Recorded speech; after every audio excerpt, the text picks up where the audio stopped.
Nearly a year ago, an explosion on a British petroleum drilling platform in the Gulf of Mexico triggered one of the worst environmental disasters in U.S. history.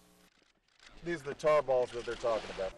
BP scrambled to cap a deepwater well damaged in the blast that was gushing about 56,000 barrels of oil a day. On the surface, responders set out to clean up the spill. 8% of the oil was siphoned or burned off, but the bulk remained underwater or washed up on shore. Hundreds of miles of delicate coastal wetlands were contaminated, and thousands of birds were killed in the oily chemical soup. The spill couldn't have come at a worse time for area fishermen, just before the start of the season.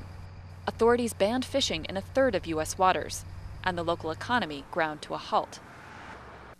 Finally, after several failed attempts, BP capped the well, 87 days after the blowout, but not before 4.9 million barrels of crude had escaped into the ocean. A year on, the task is rehabilitation. Wildlife is bouncing back as cleanup continues along 235 miles of shoreline, and BP has set up a $20 billion trust fund to cover income losses. But many residents say this still doesn't make up for the long-term damage to the Gulf region. We lost a whole lot more and got a whole lot less.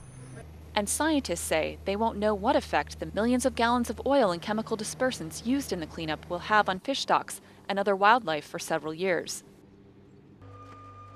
While many in the region just want to move on, the unknowns of the BP disaster could change their way of life for a long time to come.